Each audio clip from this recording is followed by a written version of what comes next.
चलिए आप सबको लेके चलती हैं गुरुद्वारे, जो कि बेंगलोर के अलसुर लेक के पास है, जहाँ पे आज हम दोपहर को गए थे, क्योंकि आज था 5 नवंबर, गुरु नानक जी का बर्थडे या जयंती भी बोल सकते हैं। तो कैसे मनाते हैं वहाँ पे, तो चलिए दिखाते हैं। तो हम दोपहर को निकल गए थे, क्योंकि बच्चों का एग्ज़ाम चल रहा था, तो उनका एग्ज़ाम 12:30 को ख़त्म हुआ। उसके बाद ही हम रेडी होके 1:30 तक निकल आए थे। तो यहाँ आने के बाद यहाँ पे कुछ क्राइटेरिया है, जैसे कि आप यहाँ आएंगे तो आपका सर ना ढका हुआ होना चाहिए। तो इसलिए मेरे 2 बेटे और हस्बैंड सर पे रुमाल बांध लिए थे और मैंने चुन्नी डाल लिया था। तो आप भी अगर कुछ आने का प्लान कर रहे हैं तो हो सके तो रुमाल लेके आइएगा, नहीं तो फिर अगर आप लेडीज़ साथ में हैं तो उनको सलवार कमीज़ पहन के आने के लिए बोलिएगा। तो सर पे दुपट्टा ज़रूर डालिएगा। तो सर खाली नहीं होना चाहिए, सर पे कुछ ढका हुआ रहना चाहिए।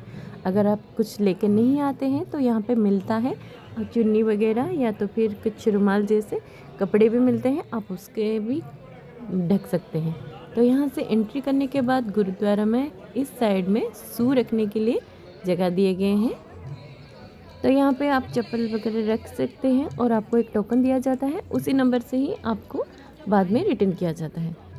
आज था कार्तिक पूर्णिमा भी, और उसके साथ ही गुरु नानक जी का जयंती भी था।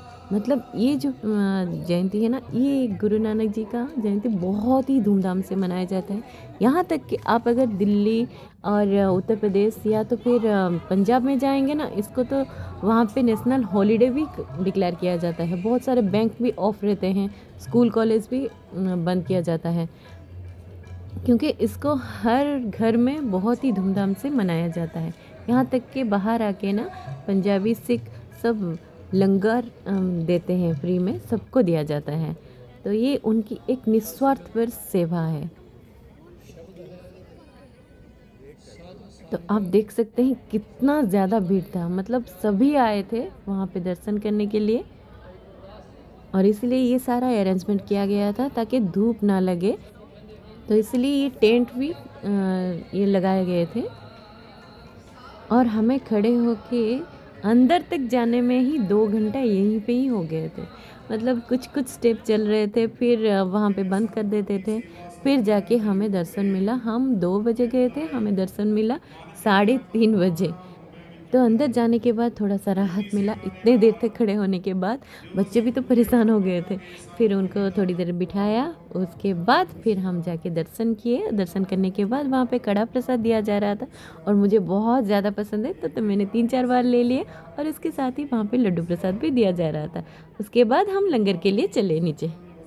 आप चाहे ना यहाँ पे थोड़ी देर के लिए बैठ के भी फिर बाद में जा सकते हैं।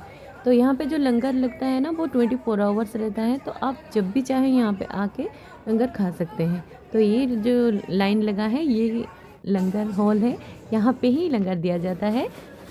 और आप सभी को तो पता होगा, लंगर सेवा एक फ्री सेवा होता है, जो कि निस्वार्थ पर सेवा किया जाता है। और हम भी यहाँ पे ट्रे, चम्मच और पानी बोतल लेके फिर चल दिए लंच करने के लिए। तो हमारे जो लंच में था खीर, दाल मखनी, मटर पनीर, चावल और रोटी। और सच बताऊँ तो ये खाना बहुत ही ज़्यादा अच्छा था। ये मतलब एक प्रसाद जैसा लगता है, और आप थोड़ा सा भी खाएंगे ना तो आपका पेट भर जाता है। और ऐसा नहीं कि एक ही बार ही देते हैं, बार बार देते हैं, बार बार आपको पूछेंगे और लेना है और लीजिए। और आइटम जो है ना, वो डेली चेंज होता है, इस बात का ध्यान रखिएगा। तो यहाँ पे जो है बर्तन सब धोए जा रहे थे, और उनका काम का स्पीड भी बहुत ही फास्ट था। तो बहुत सारे लोग ना अपनी मर्जी से सेवा कर रहे थे, और बहुत सारे लोग आए थे। तो मतलब आप अंदाज़ा भी नहीं लगा सकते, वो लोग 1 सेकंड के लिए बैठे भी नहीं थे, इतना रश था। तो सब अच्छे से खाना खा के फिर हम यहाँ बाहर निकल गए। और लंगर में इतना सारा खाना था कि हम थोड़ा थोड़ा खाते ही हमारा बहुत ही ज़्यादा हो गया था। और सुबह को हमने ब्रेकफास्ट भी करके आए थे। तो यहाँ पे आप क्लिनिक भी देख सकते हैं। और यहाँ आते ही हम फिर मेन एंट्रेंस पे आ गए, जहाँ से हम पहले से गए थे इस रास्ते से। और आपको दिखाती हूँ, यहाँ पे जो फूल लगा है वहाँ पे ही हम एंट्री किए थे अंदर जाने के लिए। और यहाँ पे जो जूता हमने रखे थे उसको लाने के लिए जा रहे हैं टोकन देके। उसके बाद हम 4:30 बजे तक निकल आए थे और हम घर को लौट गए थे। तो आपको ये गुरुद्वारे की वीडियो कैसी लगी मुझे कमेंट में ज़रूर बताइएगा। एक बार ज़रूर वहाँ पे विजिट कीजिएगा। तो फिर मिलते हैं नए वीडियो में, तब तक के लिए